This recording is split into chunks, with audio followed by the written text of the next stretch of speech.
श्रीमद् भागवत गीता, जिसे आमतौर पर गीता कहा जाता है, महाभारत के भीष्म पर्व का एक भाग है। 18 अध्याय के इस महापुराण में महाभारत युद्ध में श्री कृष्ण द्वारा अर्जुन को दिए गए धर्म और कर्म के ज्ञान का संकलन है।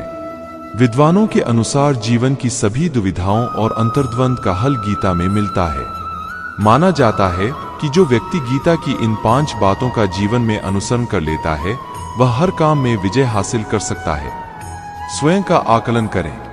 गीता में श्री कृष्ण के अनुसार एक व्यक्ति को खुद से बेहतर कोई नहीं जान सकता, इसलिए स्वयं का आकलन करना भी बेहद आवश्यक है।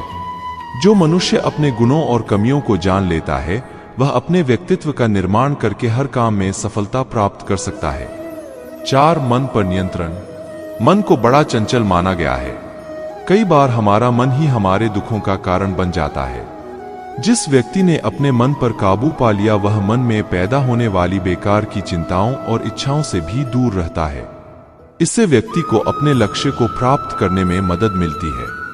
5 फल की इच्छा छोड़ कर्म पर ध्यान दें। मनुष्य कर्म करने से पहले ही उससे मिलने वाले परिणाम की चिंता में परेशान होता रहता है। गीता में श्री कृष्ण के उपदेश के अनुसार मनुष्य जैसा कर्म करता है, उसे फल भी उसी के अनुरूप मिलता है। इसलिए अपने कार्य पर ध्यान दें और उसे ही बेहतर बनाने का प्रयास करें। वह जो वास्तविकता में मेरे उत्कृष्ट जन्म और गतिविधियों को समझता है, वह शरीर त्यागने के बाद पुनः जन्म नहीं लेता और मेरे धाम को प्राप्त होता है। जो मन को नियंत्रित नहीं करते, उनके लिए वह शत्रु के समान कार्य करता है। जब इंसान की जरूरत बदल जाती है, तब इंसान के बात करने का तरीका बदल जाता है। बिना फल की कामनाएं ही सच्चा कर्म है। ईश्वर चरण में हो समर्पण वही केवल धर्म है। जब इंसान अपने काम में आनंद खोज लेते हैं, तब वे पूर्णता प्राप्त करते हैं। माफ करना और शांत रहना सीखिए। ऐसी ताकत बन जाओगे कि पहाड़ भी रास्ता देंगे। समय जब न्याय करता है, तब गवाहों की आवश्यकता नहीं पड़ती है। हमारा खुद पर विश्वास होना बहुत ही जरूरी है, क्योंकि हम अपने रास्ते पर खुद चलते हैं। धैर्य रखिए। कभी कभी आपको जीवन में सबसे अच्छा पाने के लिए सबसे बुरे दौर से गुजरना पड़ता है। मन अशांत है और उसे नियंत्रित करना कठिन है, लेकिन अभ्यास से इसे वश में किया जा सकता है। मन की शांति से बढ़कर इस संसार में कोई भी संपत्ति नहीं है। जब इंसान अपने काम में आनंद खोज लेते हैं, तब वे पूर्णता प्राप्त करते हैं। माफ करना और शांत रहना सीखिए। ऐसी ताकत बन जाओगे कि पहाड़ भी रास्ता देंगे। कोई भी इंसान जन्म से नहीं बल्कि अपने कर्मों से महान बनता है। बिना फल की कामनाएं ही सच्चा कर्म है। ईश्वर चरण में हो समर्पण वही केवल धर्म है। मनुष्य को परिणाम की चिंता किए बिना, लोभ लालच बिना एवं निस्वार्थ और निष्पक्ष होकर अपने कर्तव्यों का पालन करना चाहिए। जिस मनुष्य के अंदर ज्ञान की कमी और ईश्वर में श्रद्धा नहीं होती, वो मनुष्य जीवन में कभी भी आनंद और सफलता को प्राप्त नहीं कर पाता। जीवन में सफलता का ताला 2 चाबियों से खुलता है। एक कठिन परिश्रम और दूसरा दृढ़ संकल्प। जो मन को नियंत्रित नहीं करते, उनके लिए वह शत्रु के समान कार्य करता है। बिना फल की कामनाएं ही सच्चा कर्म है। ईश्वर चरण में हो समर्पण वही केवल धर्म है। मन अशांत है और उसे नियंत्रित करना कठिन है, लेकिन अभ्यास से इसे वश में किया जा सकता है। प्रत्येक बुद्धिमान व्यक्ति को क्रोध और लोभ त्याग देना चाहिए, क्योंकि इससे आत्मा का पतन होता है। जो लोग हृदय को नियंत्रित नहीं करते हैं, उनके लिए वह शत्रु के समान काम करता है। व्यक्ति को आत्मज्ञान के माध्यम से संदेह रूपी अज्ञानता को समाप्त करना चाहिए। सत्य कभी दावा नहीं करता कि मैं सत्य हूं, लेकिन झूठ हमेशा दावा करता है कि सिर्फ मैं ही सत्य हूं। माफ करना और शांत रहना सीखिए। ऐसी ताकत बन जाओगे कि पहाड़ भी रास्ता देंगे। व्यक्ति को अपनी इंद्रियों को वश में रखने के लिए बुद्धि और मन को नियंत्रित रखना होगा। कठिन परिश्रम से बचने के लिए व्यक्ति को भाग्य और ईश्वर की इच्छा जैसे बहानों के बजाय चुनौतियों का सामना करना चाहिए। गीता में कहा गया है, कोई भी अपने कर्म से भाग नहीं सकता, कर्म का फल तो भुगतना ही पड़ता है।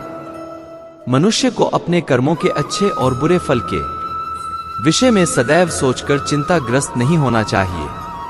जो मनुष्य जिस देवता की विश्वास के साथ भक्ति करता है, मैं उस व्यक्ति की उसी देवता में दृढ़ता बढ़ा देता हूं।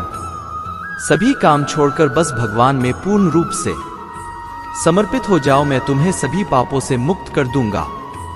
मनुष्य जिस रूप में ईश्वर को याद करता है, ईश्वर भी उसे उसी रूप में दर्शन देते हैं। अपने कर्तव्य का पालन करना ही प्रकृति द्वारा निर्धारित किया हुआ हो, वह कोई पास नहीं है। सज्जन व्यक्तियों को सदैव अच्छा व्यवहार करना चाहिए, क्योंकि इन्हीं के पद चिन्हों पर सामान्य व्यक्ति अपने रास्ते चुनता है। बुद्धिमान को अपनी चेतना को एकजुट करना चाहिए और फल के लिए इच्छा छोड़ देनी चाहिए।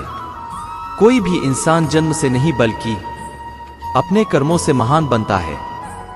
जब इंसान अपने काम में आनंद खोज लेते हैं, तब वे पूर्णता प्राप्त करते हैं। ऐसा कुछ भी नहीं चेतन या अचेतन जो मेरे बिना अस्तित्व में रह सकता हो। वह व्यक्ति जो अपनी मृत्यु के समय मुझे याद करते हुए अपना शरीर त्यागता है, वह मेरे धाम को प्राप्त होता है और इसमें कोई संशय नहीं है। कर्म मुझे बांधता नहीं, क्योंकि मुझे कर्म के प्रतिफल की कोई इच्छा नहीं। जिस प्रकार अग्नि स्वर्ण को परखती है, उसी प्रकार संकट वीर पुरुषों को समय से पहले और भाग्य से अधिक कभी किसी को कुछ नहीं मिलता है। कर्म के बिना फल की अभिलाषा करना व्यक्ति की सबसे बड़ी मूर्खता है। यह सृष्टि कर्म क्षेत्र है, बिना कर्म किए यहां कुछ भी हासिल नहीं हो सकता। जो मन को नियंत्रित नहीं करते, उनके लिए वह शत्रु के समान कार्य करता है। जो दान बिना सत्कार के कुपात्र को दिया जाता है, वह तमस दान कहलाता है। अपने अनिवार्य कार्य करो, क्योंकि वास्तव में कार्य करना निष्क्रियता से बेहतर है। सदैव संदेह करने वाले व्यक्ति के लिए प्रसन्नता न इस लोक में है, न ही कहीं और। फल की अभिलाषा छोड़कर कर्म करने वाला पुरुष ही अपने जीवन को सफल बनाता है। धरती पर जिस प्रकार मौसम में बदलाव आता है, उसी प्रकार जीवन में भी सुख दुख आता जाता रहता है। लोग आपके अपमान के बारे में हमेशा बात करेंगे। सम्मानित व्यक्ति के लिए अपमान मृत्यु से भी बदतर है। आत्मज्ञान की तलवार से अपने हृदय से अज्ञान के संदेह को काटकर अलग कर दो। उठो, अनुशासित रहो। सफलता जिस ताले में बंद रहती है, वह दो चाबियों से खुलती है। एक कठिन परिश्रम और दूसरा दृढ़ संकल्प। मैं भूतकाल, वर्तमान और भविष्य काल के सभी जीवों को जानता हूं, लेकिन वास्तविकता में मुझे कोई नहीं जानता है। जो दान कर्तव्य समझकर बिना किसी संकोच के किसी जरूरतमंद व्यक्ति को दिया जाए, वह सात्विक माना जाता है। कर्म वह फसल है जिसे इंसान को हर हाल में काटना ही पड़ता है। इसलिए हमेशा अच्छे बीज बोए ताकि फसल अच्छी हो।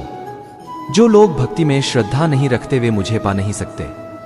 वे इस दुनिया में जन्म मृत्यु के रास्ते पर वापस आते रहते हैं।